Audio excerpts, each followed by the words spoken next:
Hi guys, this is Dr. Marva. And this is doctor स्पर्श गुप्ता। सबसे पहले हम आपका धन्यवाद व्यक्त करना चाहेंगे कि आपने हमारे कोविड वैक्सीन वाले वीडियो को इतना ज़्यादा सराहा।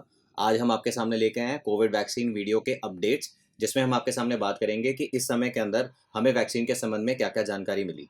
सबसे पहले अपने आप को वैक्सीन की अवेलेबल ब्रांड से फेमिलराइज कर लेते हैं। जैसा कि मैंने आपको पिछली बार भी बताया था दोस्तों, हमारे पास इस समय पे 2 वैक्सीन अवेलेबल हैं भारत के अंदर। पहली वैक्सीन जिसका नाम है कोविशील्ड, जिसको सीरम इंस्टीट्यूट ऑफ इंडिया ने मैन्युफैक्चर किया है। दूसरी वैक्सीन जिसका नाम है कोवैक्सीन, जिसको भारत बायोटेक नाम की कंपनी ने बनाया है। आपके दिमाग में बहुत सारे डाउट्स आ रहे होंगे, बहुत सारे प्रश्न आ रहे होंगे जब आप अखबार पढ़ते हैं, जब आप मीडिया में रिपोर्ट्स पढ़ते हैं कि साहब कौन सी वैक्सीन जो है वो बेहतर है, या इस वैक्सीन के संबंध में क्या क्या अपडेट्स हैं जो आपको ज़रूर पता होने चाहिए। सबसे पहली चीज़ जो काफ़ी सारे लोगों के दिमाग में है कि वैक्सीन के 2 डोजेस के बीच में अब कितना गैप होना चाहिए। देखिए, भारत सरकार के निर्देश के अनुसार अब वैक्सीन के जो 2 डोजेज हैं उनके बीच का जो समय है उसको बढ़ा दिया गया है।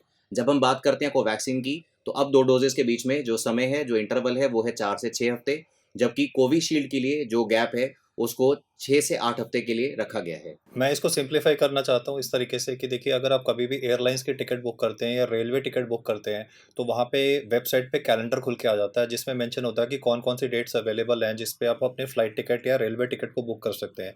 सिमिलरली जब आप कोविन के पोर्टल पे जाएंगे, तो जो अगर आप पहली वैक्सीन की जो आपकी डोज है जो रजिस्टर हो चुके हैं ऑलरेडी, उसके कंपैरिजन में सॉफ्टवेयर ऑटोमेटिकली आपको बताएगा कि अब कौन कौन सी डेट्स अवेलेबल हैं, जिसमें आप किसी भी डेट के टाइम स्लॉट को सिलेक्ट करके अपनी कन्वीनियंस के हिसाब से जाके सेकंड शॉट को लगवा सकते हैं। ये इस वजह से ज़रूरी है बिकॉज हम सबको मिनिमम टाइम में मैक्सिमम लोगों को वैक्सीनेट करना है ताकि वायरस को नए होस्ट्स ना मिल पाए। अगली इंपॉर्टेंट जानकारी जो बहुत सारे लोगों ने पूछा कि क्या वैक्सीन की सिंगल डोज जो है वो प्रोटेक्शन के लिए सफिशिएंट है। आपको मैं यहाँ पे जानकारी देना चाहूँगा दोस्तों कि वैक्सीन की अगर आप एक डोज लेते हैं तो डेफिनेटली आपको प्रोटेक्शन मिलती है, लेकिन वो एक पार्शियल प्रोटेक्शन होगी। आपको ध्यान रखना है कि आपके इम्यून सिस्टम को पूरी तरह से एक्टिवेट होने के लिए वैक्सीन की दोनों डोजेज रिक्वायर्ड हैं। यदि आप दोनों डोजेज ले लेंगे, उसी के बाद आपका इम्यून सिस्टम प्रॉपर तरीके से एक्टिवेट हो पाएगा और आपको रक्षात्मक यानी कि प्रोटेक्टिव एंटीबॉडी आपके शरीर के अंदर बन पाएंगी। अगला जरूरी सवाल जो बहुत सारे लोगों ने पूछा कि कौन कौन से लोग हैं जिनको वैक्सीन लग सकती है। देखिए, भारत सरकार के निर्देश के अनुसार 1 अप्रैल 2021 से वे सभी लोग जिनकी उम्र 45 साल या उससे ज़्यादा है, उन सभी को वैक्सीनेशन मिल सकता है। एक काफ़ी ज़्यादा ज़रूरी सवाल जो काफ़ी सारे लोगों ने पूछा कि क्या उनको वैक्सीनेशन की दोनों डोजेज लेने के बाद भी इन्फेक्शन हो सकती है। यहाँ पे मैं आपको जानकारी देना चाहूँगा कि दोस्तों, कि जब हम वैक्सीन लगवाते हैं तो वैक्सीन जो होती है वो आपको प्रोटेक्शन दे रही है, वो आपको सिवियर डिजीज़ होने के जो आपके चांसेस हैं उसको काफ़ी हद तक न्यूट्रलाइज कर देती है या फिर उसको काफ़ी मिनिमाइज कर देती है। लेकिन ध्यान रखिएगा कि कोई भी वैक्सीन जो आपने जिसके बारे में जानकारी प्राप्त करी है वो आपको 100% प्रोटेक्शन नहीं दे सकती है। देखिए दोस्तों, इसको सिंप्लीफाई करने के लिए मैं आपको यहाँ पे बताना चाहता हूँ कि आप सबकी लेफ्ट बाजू के जस्ट नीचे एक निशान होगा जो कि बीसीजी वैक्सीन का है। ये वैक्सीन आपको फर्स्ट डे ऑफ लाइफ पे आपके जन्म के 1 दिन के बाद में आपको लगाई गई थी। ये वैक्सीन क्यों लगाई जाती है? तो ट्यूबरक्लोसिस से बचाने के लिए लगाई जाती है। लेकिन एक डॉक्टरी जानकारी जो आपको मैं अब दे रहा हूँ उसको ध्यान से सुनिएगा। बीसीजी की वैक्सीन लंग्स के ट्यूबरक्लोसिस मतलब फेफड़ों के ट्यूबरक्लोसिस से नहीं बचाती है। वो वैक्सीन क्यों लगाई जाती है? तो इसलिए लगाई जाती है क्योंकि वो ब्रेन ट्यूबरक्लोसिस से बचाती है, सीएनएस ट्यूबरक्लोसिस को होने से बचाती है। वैसे ही ये जो कोविड की वैक्सीन्स हैं, ये सिवियर डिजीज से मेरा मतलब pneumonia, ARDS, multi organ failure जैसी जो गंभीर समस्याएं हम देख रहे हैं कोविड के पेशेंट्स में, उनको होने से रोकने के लिए, उनसे बचाने के लिए ये वैक्सीन डिजाइन करी गई। अगली इंपॉर्टेंट जानकारी जो हम यहाँ पे आपको देना चाहेंगे दोस्तों, कि क्या वैक्सीन लगवाने के बाद आपको सावधानियां बरतनी चाहिए, उसका जवाब है जी हाँ, बिल्कुल आपको भारत सरकार के द्वारा बताई गई सभी सावधानियां बरतनी चाहिए। सावधानियों में हमें ध्यान रखना है दोस्तों कि यहाँ पे हमें मास्क ज़रूर पहनना है, हमें सोशल डिस्टेंसिंग करनी है, मतलब हमें 2 गज की दूरी ज़रूर बना के रखना है, और हमें अपनी हैंड सैनिटेशन को मेंटेन करना है। The vaccine will definitely reduce the chances of contracting a disease. Most importantly, it will reduce the transmission of disease to other people in the community. Simple भाषा में मैं यहाँ पे आपको ये एक्सप्लेन करना चाहता हूँ, ये हाईलाइट करना चाहता हूँ। और ये बहुत सारी क्वेरीज भी आ रही थी कि कई लोगों ने 2 शॉट्स वैक्सीन के लगवाए और उसके बाद में भी कोविड पॉजिटिव हो गए। तो आप इस बात को समझिएगा कि कोविड पॉजिटिव होना वैक्सीनेशन के बाद में का मतलब ये नहीं कि उन्हें कोविड निमोनिया हो गया।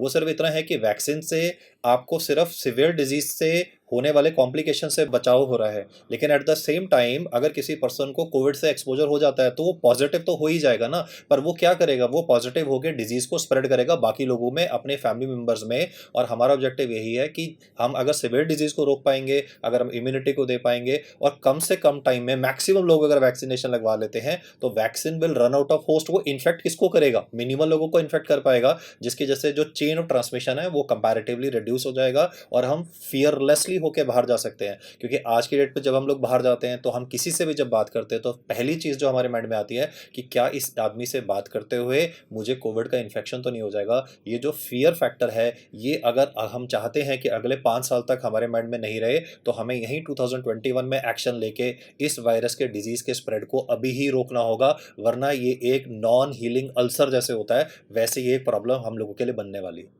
अगली इंपॉर्टेंट सवाल जो बहुत सारे लोगों ने पूछा हमसे दोस्तों, वो है कि इन दोनों वैक्सीन जो आपके स्क्रीन पे अपीयर कर रही हैं, यानी कि कोविशील्ड और कोवैक्सीन, दोनों में से बेहतर वैक्सीन कौन सी है? देखिए, यहाँ पे मैं आपको जानकारी देना चाहूँगा कि भारत सरकार ने दोनों वैक्सीन का कोई भी कंपैरेटिव ट्रायल जिसको हम बोलते हैं वो नहीं कराया है। इसका मतलब है हमने दोनों वैक्सीन को एक ही साथ अलग अलग लोगों में देख के उसको कंपेयर नहीं किया है। इसका साफ सा मतलब है कि हम दोनों वैक्सीन का कंपैरिजन डायरेक्टली नहीं कर सकते हैं। हालांकि आपकी जानकारी के लिए जो अच्छी बात है वो ये है कि कोई भी वैक्सीन इन दोनों में से यदि आपको दी जाती है तो आपको ध्यान रखना है कि वैक्सीन जो है वो आपको किसी भी प्रकार की, जैसा कि आपको डॉक्टर साहब ने बताया, सीवियर कॉम्प्लिकेशन होने के चांसेस को बहुत कम कर देती है। दूसरा, जो बुजुर्ग लोग हैं अगर उनके अंदर कोई भी कोमॉर्बिड कंडीशन होती है, मान लीजिए कोई बुजुर्ग है जिसके अंदर ब्लड प्रेशर की शिकायत है या फिर जिनको शुगर की समस्या है, डायबिटीज़ है या कोई अन्य कोमॉर्बिड कंडीशन है, उनके अंदर जो मृत्यु होने की संभावना है उसको ये वैक्सीन बहुत ज़्यादा कम कर देती है, यानी उसके होने की संभावना को लगभग ज़ीरो कर देती है। Anyway, there is no point of comparing between apples and oranges. On a lighter note, काफ़ी सारे लोगों की क्वेरी कि क्या कोविड-19 वैक्सीन लेने के बाद वो मदिरा पान कर सकते हैं। देखिए, जैसा कि एक्सपर्ट्स बताते हैं कि यदि कोई व्यक्ति मदिरा का सेवन कर रहा है तो वैक्सीन की एफिकेसी के ऊपर इसका कोई भी प्रभाव नहीं पड़ता है। Well, in hard times, there are some sacrifices which one should be willing to make, and this is one of them.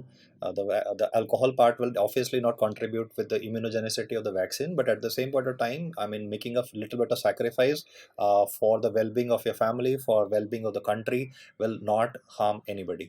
अगली इंपॉर्टेंट सवाल जो बहुत सारे लोगों ने उठाया दोस्तों, कि जैसा कि हमें जानकारी मिल रही है कि हमारे देश के अंदर अब कुछ वायरस के नए स्ट्रेन्स जो हैं वो देखे जा रहे हैं, तो जो वैक्सीन हमें लगवाई जा रही है, क्या वो वैक्सीन हमें इन नए स्ट्रेन से प्रोटेक्शन देती है?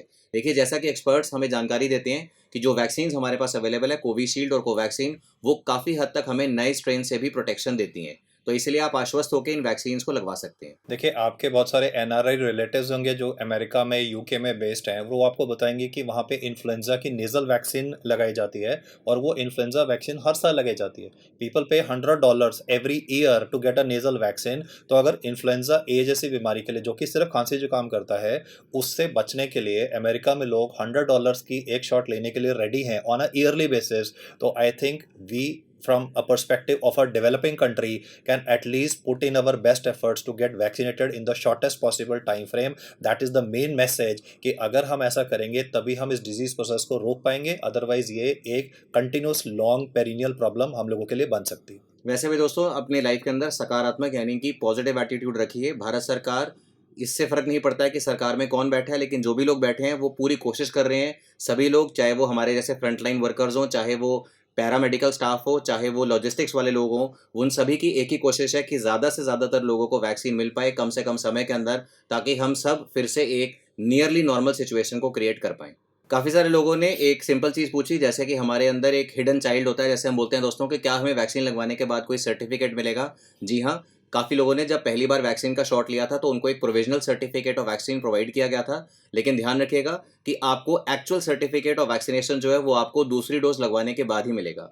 ये सर्टिफिकेट काफ़ी सारी जगह आपको एक प्रिंटेड फॉर्मेट के अंदर दिया जा रहा है, और जहाँ पे इसका प्रिंटेबल वर्जन अवेलेबल नहीं है वहाँ पे आपको सर्टिफिकेट का डिजिटल वर्जन दिया जा रहा है, जिसको आप अपनी डिजिटल लॉकर के अंदर संभाल के रख सकते हैं। Well, I would like to congratulate you on being a responsible citizen. अगर आपने हमें यहाँ तक सुना है तो I would really suggest that you ensure that everybody in your vicinity, everybody who's known in your family does go out and participate in this move, which we all Indians should be doing to ensure that we move ahead as from a developing to a developed nation. Let us stay safe and stronger together. हमारी तरफ से बहुत बहुत शुभकामनाएं।